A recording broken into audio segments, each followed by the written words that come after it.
출애굽기 24장 함께 보실 말씀 출애굽기 24장 9절에서 11절까지 9절, 10절, 11절 우리 한 목소리로 같이 읽겠습니다.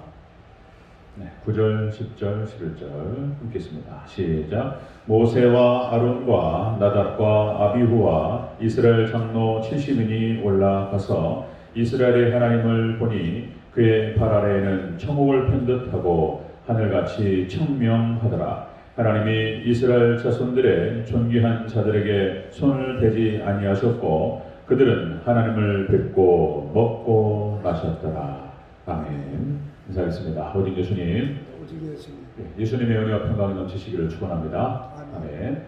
오늘 함께 읽으신 출애굽기 24장 9절에서 11절 오늘 본문을 토대로 이스라엘의 피언약 이후 모습이라는 제목으로 말씀 받겠습니다.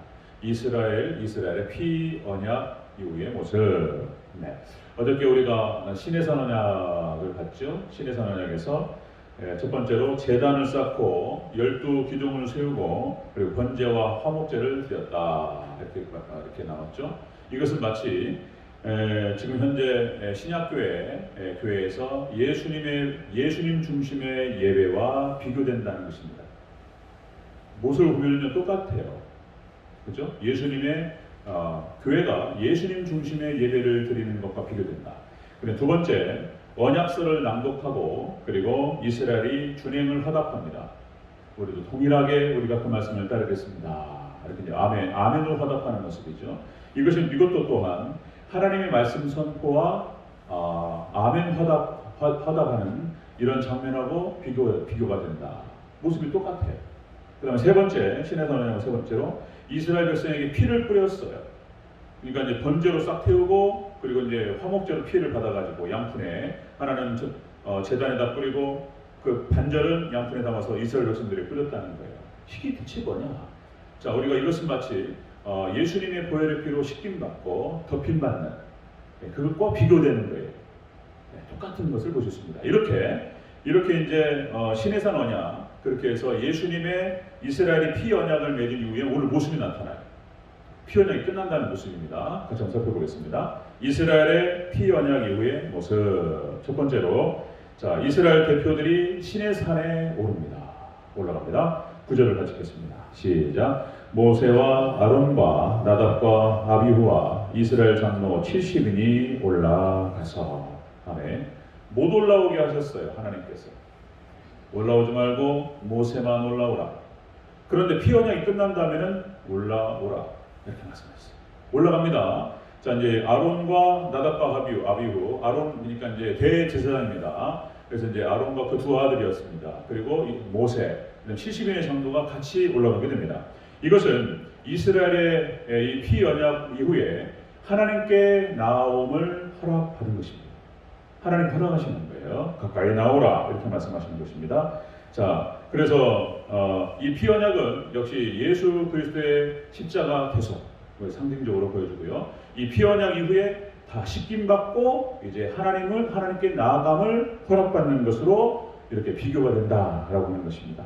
그래서 이제 우리가 예수 그리스도를 영접한 우리 하나님 백성들, 믿음의 백성들은 하나님께서 그렇게 이제 정하시는 거예요. 자, 베드로전서 2장 9절. 너희는 택하신 족속이요 왕같은 제사장이요 거룩한 나라요 하나님의 소유된 백성이니 자, 하나님을 대면할 수 있음과 이 사람이 하나님께 나아가는 거예요. 이스라엘 백성들. 자, 그래서 우리 믿음의 백성들 성도들은 예수님의 보혈의 공로를 힘입어서 하나님께 나아가고 직접적으로 하나님을 대면할 수 있게 된 줄로 믿으시기를 축원합니다.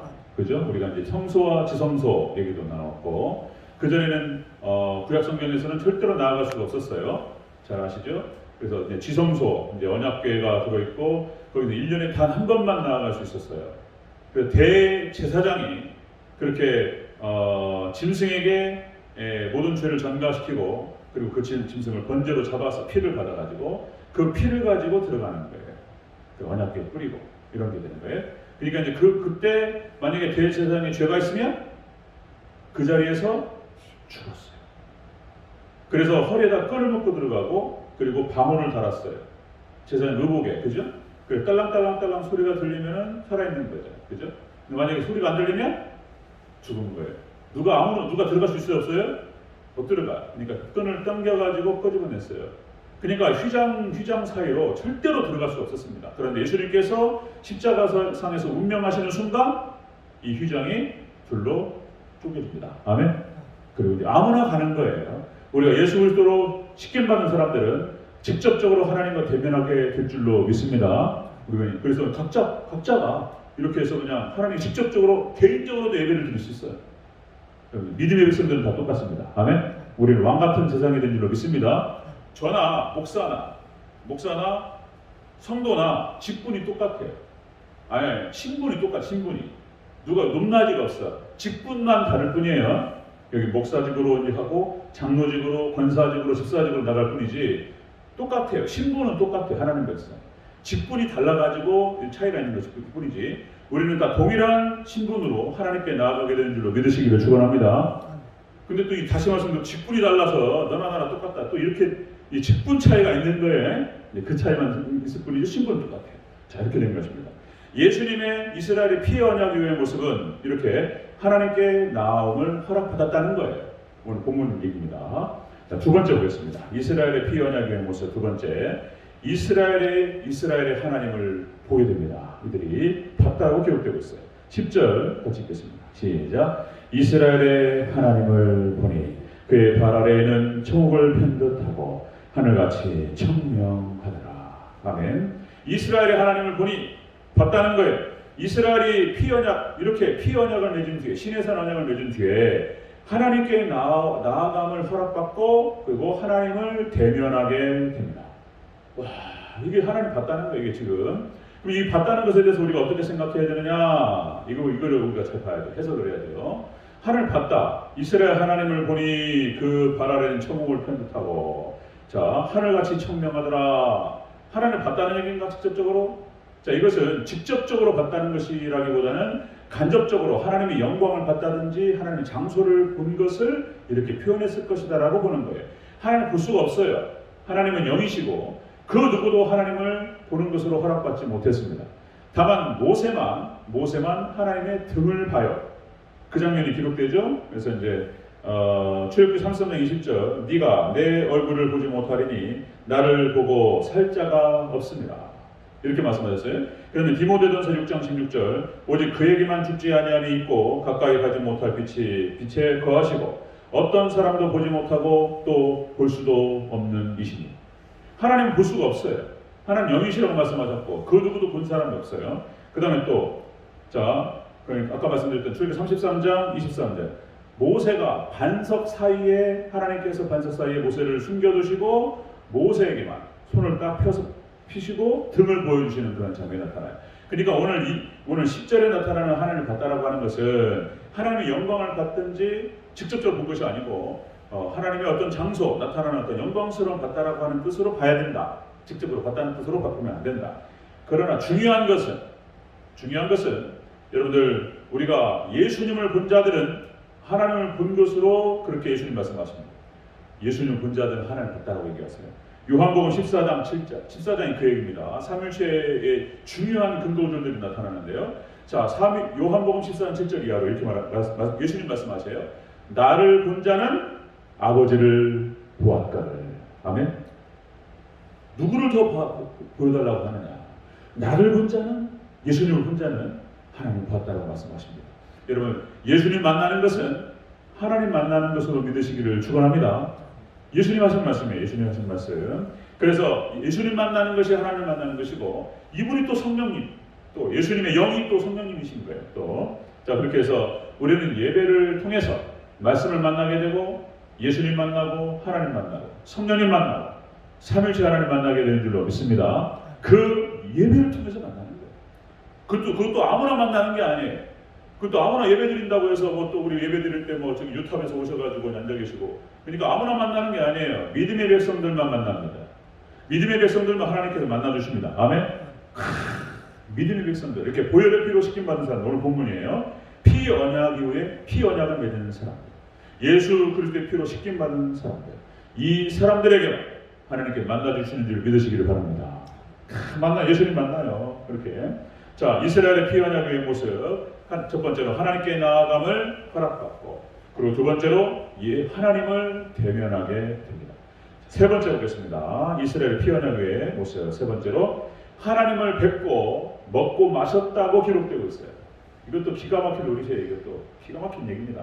11절 같이 읽겠습니다. 시작. 하나님이 이스라엘 자손의 존귀한 자들에게 손을 대지 아니하셨고 그들은 하나님을 뵙고 먹고 마셨더라. 아멘. 와, 이거 어떻게 봐야 돼요? 시내산에 올라가서 하나님을 뵙고 먹고 마셨다라고 기록되고 있어요.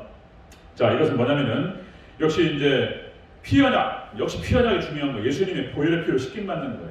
예수 그리스도의 보혈의 피로 씻김 받은, 자, 이 피언약 이후의 모습인 거예요. 예수님을 믿고 영접하고 온전히 하나님과 함께 된 사람, 이 사람을 말하는 거예요. 이 사람만이 하나님께 나아감을 허락받고 하나님을 대면하게 되고, 그리고 또 이제 자, 하나님 뵙고 먹고 마셨다라고 하는 뜻은 이제 하나님과 동행하고 동거한다라고 하는 것을 뜻하는 것입니다. 아멘.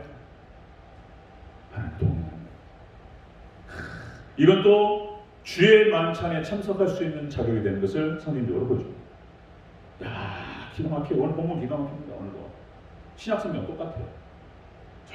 자, 먹고 마셨다라고 하는 것은 이제 옛날에 그런 것이었습니다. 어떤 계약을 체결한 다음에, 지금도 마찬가지죠. M&A 뭐 이렇게 이제 그 기업끼리 합병한다든지 큰 계약을, 국가 간의 어떤 정상끼리 어떤 것들을 이렇게 합의를 보고 그다음에 사인하고 같이 식사 만찬 들어갑니다. 만찬 마치 그런 거예요. 하나님과 언약, 피언약을 맺은 다음에 하나님과 함께 먹고 마셨더라, 이렇게 모세가 기록하고 있는 것을 볼 수 있습니다.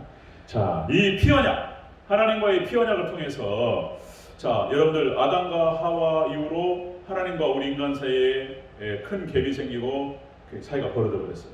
그런데 예수님의 피언약, 예수님의 십자가를 통해서 하나님과 관계가 멀어져 버리고 깨져 버렸던 그 관계가 다시 회복되는 줄로 믿습니다. 화목제가 이거예요. 화목제가. 할렐루야. 화목제. 하나님과 하나 되는 거예요. 로마서의 핵심입니다. 예수 그리스도를 통해서 하나님과 관계가 깨져버린 것들이 회복된다는 거예요. 피언약. 이 피언약을 통해서. 그리고 예수님께서 제자들에게, 예수님께서 이제 십자가를 걷게 죽으시기 전에 이제 주의 만찬, 성만찬을 딱 여시고 말씀하세요. 이건 내 살이니, 내 피니, 내 포도주 따라주면 내 피니 먹고 마시라. 내 살이다 먹고 마시라. 이렇게 말씀하시는 거예요. 고린도전서 11장 26절, 이렇게 이제 주의 만찬에 대한 기록이 나오죠. 자, 너희가 이 떡을 먹으며 이 잔을 마실 때마다 주의 죽으심을 그가 오실 때까지 전하는 것이다. 아멘. 주의 만찬에 참석할 수가 있게 믿는 거예요. 피 언약을 통해서 언약을 맺은 사람들, 예수 그리스도를 온전한 믿음으로 말미암아서 이렇게 회복된 사람들, 하나님과 회복된 사람만이 여기 성만찬, 주의 만찬에 참석할 수가 있게 되는 것입니다. 그래서 사실상 주의 만찬이 이 의미를 정확하게 다 알고 깊이 묵상하고 이렇게 주의 만찬에 참석하게 되면 그렇게 은혜가 넘친다는 거예요. 이것이요. 그러니까 이제 우리가 평상시에 제가 설교단에서 예수님을 선포합니다. 그러니까 보통 우리가 예배 드릴 때 예수님이 선포되고 복음이 선포되면 듣는 예수 그리스도인 거예요. 듣는 예수 그리스도. 근데 성만찬은요, 뭐죠? 먹고 마시는 예수 그리스도인 거예요. 그래서 은혜의 방편을 그렇게 얘기하는 게 기도와 말씀과 성례라고 표현하는 것입니다. 성례 딱 참석해서 매주 하는 거예요. 매주. 번거롭고 복잡하니까 그냥 생략하고 그냥 이렇게 넘어가는데, 뭐 절기 때마다 하고. 근데 원래는 매주 하는 게 맞아요. 자주 할수록 좋은 거예요. 아멘. 좀 우리 자주 했으면 좋겠습니다. 할렐루야. 이제 점점 자주 해서 먹고 마시는 예수 그리스도, 내가 온전히 하나님과 예수님과 하나 되는 것을 증명하는 거예요. 자, 고린도 11장에서 이제 성만찬 이렇게 표현하십니다. 자, 주의 만찬의 의미, 첫 번째로 떡을 가지사 너희를 위하는 내 몸이라. 떡을 가지사 너희를 위하는 내 몸이라 이렇게 말씀하셨어요. 그러니까 제자들을 위해서, 성도들을 위해서 제물 되시는 것을 의미합니다. 예수님께서. 두 번째, 이 잔은 내 피로 세운 새 언약이다. 그래서 이 표현은 예수님의 보혈로, 십자가 보혈로 세우시는 구원의 약속을 말하는 거예요. 예수님의 보혈로 다 피를, 모든 죄를 사하시겠다는 거예요. 그 다음에 세 번째로 주의 죽으심을 그가 오실 때까지 전하는 것이다. 주의 만찬, 성만찬을 갖다가 이렇게 주의 만찬을 기념하면서 예수님 다시 오실 때까지 예수님을 기념한다. 이렇게 기록되고 있습니다. 예수님의 십자가 대속을 예수님 재림 때까지 우리가 전하고 기억하는 것입니다. 그런 얘기죠. 그래서 예수 이렇게 이스라엘 백성, 이스라엘의 피 언약의 이 모습은 정확하게 지금 우리 하나님 백성 성도들을 우리가 예표로 보여줍니다. 자, 하나님께 나아감을 허락받고 그리고 하나님을 대면하게 됩니다. 만나요. 그리고 세 번째로 이제 하나님과 예수님과 동행하고 동거함이 되는 것입니다. 아멘. 이거 상징적으로 보여주는 것입니다. 그래서 여러분들 오직 예수님 안에서 하나님을 만나시고 예수님 안에서 우리 삼일체 하나님과 동행하시는 동거하시는 저와 여러분들 우리 대전제교 성도님 다 되시기를 주의 이름으로 축원합니다. 아멘. 기도하겠습니다.